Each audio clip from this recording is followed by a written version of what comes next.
Hello students. आज हम unit 2 के पार्ट 2 जो कि एल्केन है उसके बारे में देखेंगे कि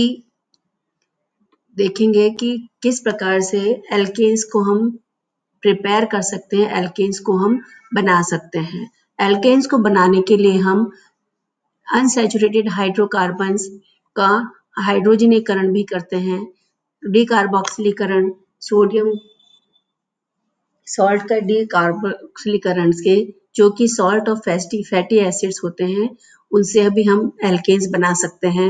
from alkyl halides by reduction, alkyl halide के अपचयन से भी हम एल्केन्स बना सकते हैं। वुड्स अभिक्रिया, वुड सिंथेसिस से भी हम एल्केन्स को बना सकते हैं।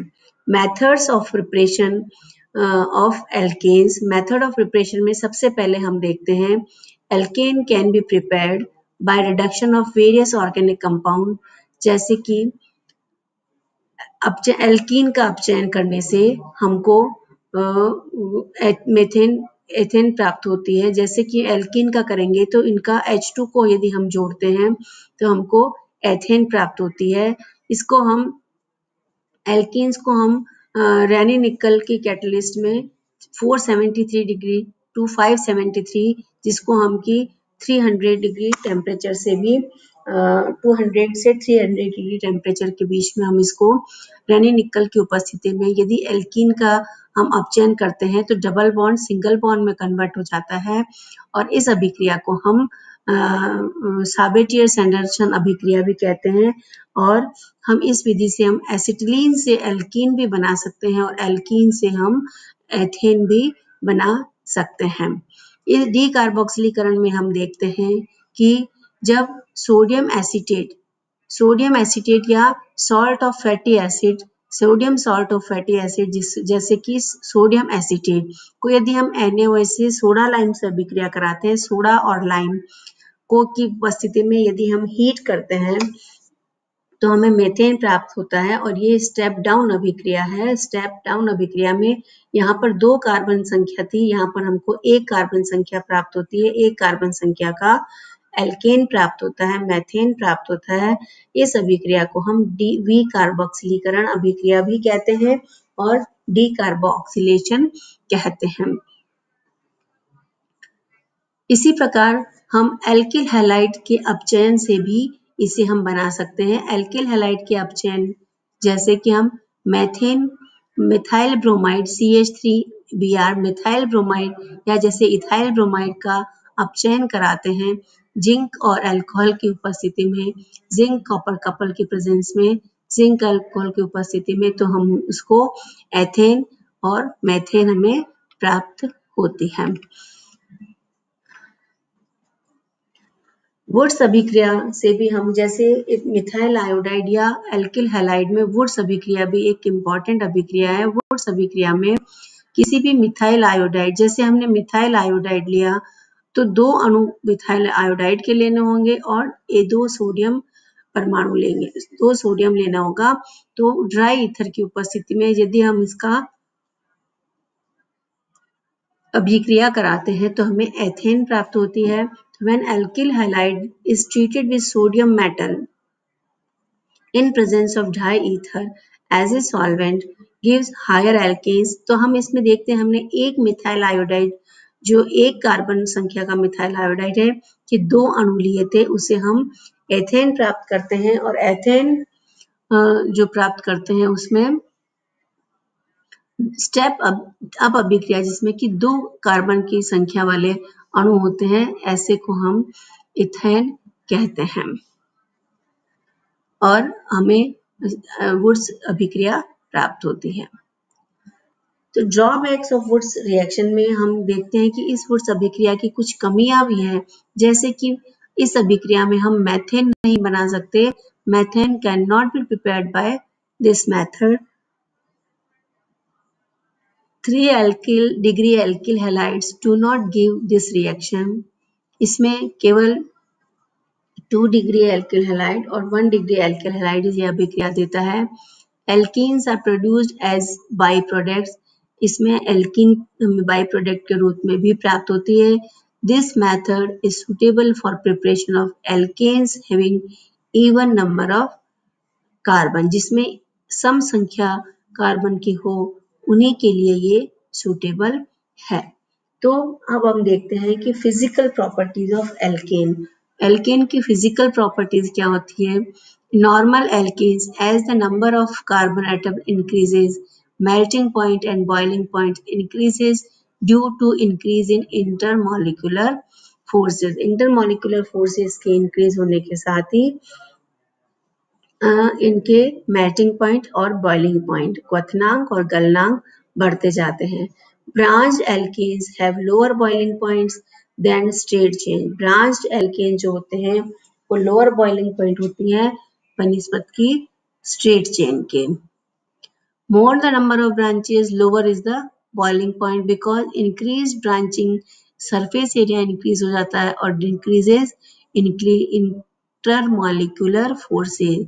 तो जितनी जितनी ब्रांच एल्केन होगी उनकी लोअर पॉइंट बॉइलिंग पॉइंट होगा देन स्ट्रेट चेन की। तो स्ट्रेट चेन का जो होगा वो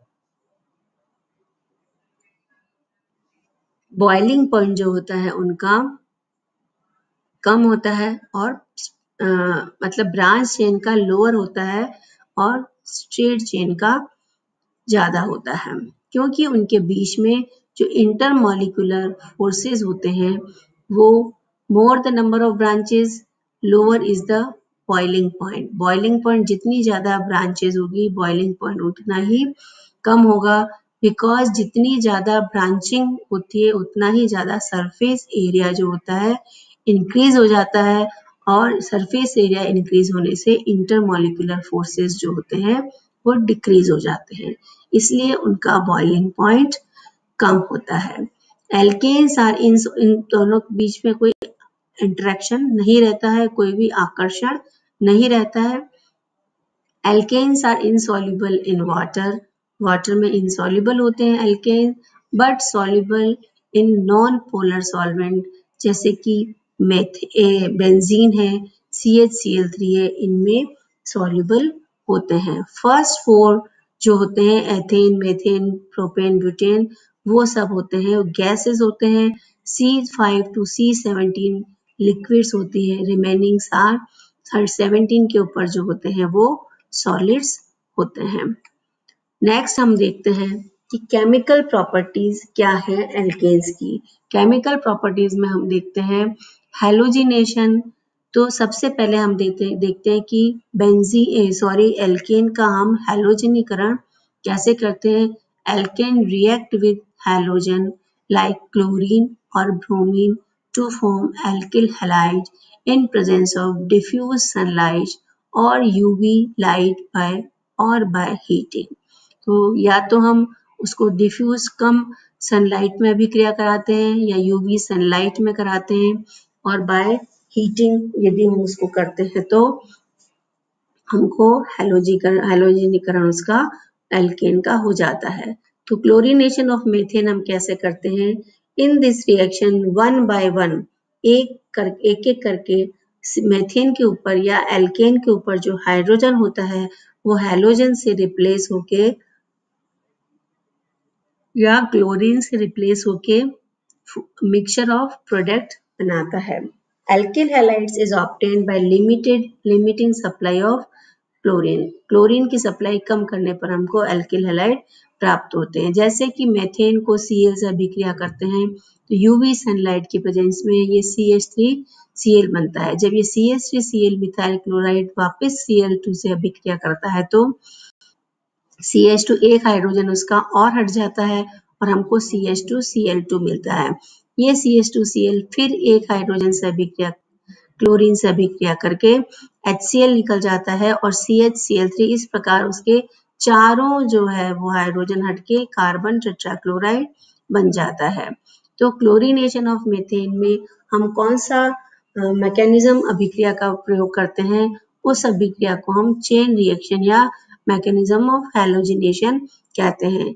Chlorination of methane, it is a chain reaction, involves a series of steps। 3 steps की reaction होती है जिसमें कि each step generates a reactive species that brings about the next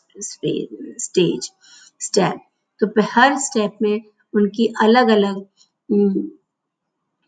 अलग स्पीसीज रिएक्टिव स्पीसीज बनती। जैसे फर्स्ट स्टेप में chain initiation step, then chain propagation step, और उसके बाद हम देखते हैं चेन टर्मिनेशन स्टेप। 3 स्टेप की अभिक्रिया में chain initiation, propagation and termination. तो सबसे पहले हम देखते हैं chain initiation step. Cl2 molecule absorb energy. सबसे पहले Cl2 जो मॉलिक्यूल होता है जिसमें क्रिया को शुरू करने वाले पद, चेन इनिशिएशन मतलब क्रिया को शुरू करने वाले पद में सबसे पहले Cl का जो बीच में HNU की उपस्थिति में ये बन होमोलिसिस होके ये 2 Cl मुक्त मूलक बन जाते हैं। Cl2 molecule absorbs energy, bond breaks, ये बंद टूट जाता है और होमोलिटिकली समविभाजन संवादा या समविदलन द्वारा ये अलग हो जाते हैं to give chlorine free radical. ये क्लोरीन फ्री रेडिकल उसको देता है। Chlorination of methane. नेक्स्ट, अब ये जो Cl मुक्त मूलक बनता है वो मीथेन पर आक्रमण करता है और HCl बनने के बाद CH3 मुक्त मूलक बनाता है। तो ये वाला जो अभिक्रिया है ये कौन से स्टेप में होती है? ये चेन प्रोपोगेशन स्टेप। क्रिया को आगे बढ़ाने वाला पद जो होते हैं उसमें ये Cl मुक्त मूलक जो प्रथम अभिक्रिया में बनता है वो CH3 मुक्त मूलक बनाता है और HCl बाहर निकल जाता है। अब ये जो मुक्त मूलक बनता है वो पुनः वापस Cl पर आक्रमण करके CH3Cl बनाता है और Cl फिर मुक्त अवस्था में हमें प्राप्त होता है जो कि हमें नेक्स्ट आगे वाली अभिक्रिया में आने पर के लिए काम में आता है। तो these steps are repeated many times। ये पुनः वापस ये रिएक्शन रिपीट होती जाती है। ये Cl3 CH4 ClCl ये CH3 और टोटल रिएक्शन ये होती है। तो चेन प्रोपोगेशन स्टेप में हमें जो उत्पाद मिलता है अपना असली प्रोडक्ट जो होता है हमें चेन प्रोपोगेशन आगे बढ़ाने वाले पद में प्राप्त होता है। नेक्स्ट स्टेप जो है थर्ड स्टेप जो कहते हैं उसे हम chain termination step. Chain termination step यानी कि क्रिया को समाप्त करने वाले पद। After some times reaction stops due to combination of free radical. जितने भी फ्री रेडिकल पहले 2 पदों में बनते हैं वो कोई भी 2 मुक्त मूलक आपस में मिलकर अभिक्रिया करके प्रोडक्ट बना लेते हैं और क्रिया की अभिक्रिया जो होती है वो समाप्त हो जाती है। इसीलिए हम इसे कहते हैं चेन टर्मिनेशन स्टेप। क्रिया को समाप्त करने वाले पद कोई भी 2 मुक्त मूलक मिलकर अभिक्रिया समाप्त हो जाती है और चाहे तो आगे भी पुनः वापस अभिक्रिया में भाग ले सकते हैं। नेक्स्ट हम देखते हैं इसी प्रकार bromination nitration of alkanes. Bromination is carried out in presence of AlBr3। तो जैसे एथेन ने Br2 से अभिक्रिया किया, AlBr3 की उपस्थिति में हमें ब्रोमो एथेन मिल जाता है और HBr बाहर निकलता है। इसी प्रकार नाइट्रीकरण में भी नाइट्रेशन ऑफ एल्केन में in this reaction 1 hydrogen atom of alkene is replaced by NO2 group, यानी कि नाइट्रो ग्रुप से इसका प्रतिस्थापन हो जाता है। इसको हम नाइट्रो एथेन कहते हैं। नाइट्रो एथेन हम इसे कहते हैं। अब पायरोलिसिस ऑफ एल्केन। एल्केन के पायरोलिसिस में हम देखते हैं the thermal decomposition of alkanes in absence of air. Pyrolysis यानी कि एब्सेंस ऑफ एयर, किसी का थर्मल डिकम्पोजिशन ताप की उपस्थिति में उसका डिकम्पोजिशन होता है तो उसे in absence of air to give lower alkanes and H2 is called pyrolysis. It takes place as follows. Dehydrogenation. It involves breaking of CH bond in alkanes to form alkenes by dehydrogenation. It involves breaking of CH bond in alkanes to form alkenes by dehydrogenation. तो alkene से हमको फिर alkene प्राप्त हो जाती है इसकी pyrolysis के द्वारा। क्रैकिंग में क्या होता है कि cracking it involves breaking of CC bonds and CH bond to form lower alkanes. Lower alkane बनाने के लिए हमें एल्केन एंड एल्कीन के लिए क्रैकिंग करने से हमें प्रोपेन और इनको हम एथीन एक कम संख्या वाले कार्बन की एल्कीन हमें प्राप्त होती है। तो हम क्या देखते हैं पायरोलिसिस से और क्रैकिंग से हमें कम संख्या वाली एल्कीन प्राप्त हो सकती है एल्केन के द्वारा। इट इन्वॉल्व्स जैसे पायरोलिसिस में it involves breaking of CC bonds and CH bond to form lower alkanes of alkanes. इसी प्रकार हम एरोमेटाइजेशन भी हो जाता है। एरोमेटीकरण में alkanes contain more than 5 carbon, ऐसा एल्केन जिसमें मोर देन 5 कार्बन से ज्यादा होता है। एटम्स जो होते हैं आपस में साइक्लाइज हो जाते हैं, साइक्लिक बना लेते हैं and it's homologous on heating under 10 to 20 ppm के साथ यदि हम हीट करते हैं इन प्रेजेंस ऑफ क्रोमिक एसिड तो हमें बेंजीन हमें प्राप्त हो जाती है। कंबशन में जलाने में क्या होता है कि alkane when heated in presence of air combine with oxygen to give CO2 and water vapor. It is exothermic reaction because large amount of heat is evolved. Large amount of heat जो उसकी evolved होती है in presence of air when it combined with air and air. So it gives the CO2.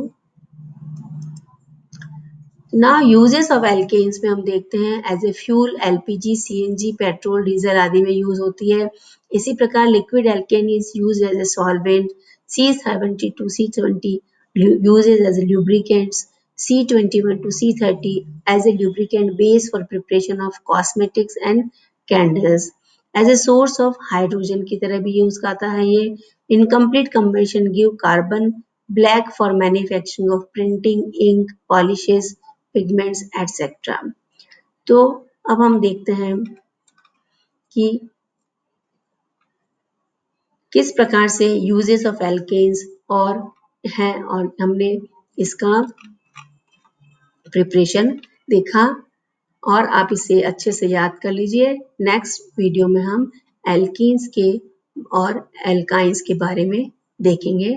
Thanks a lot, thank you.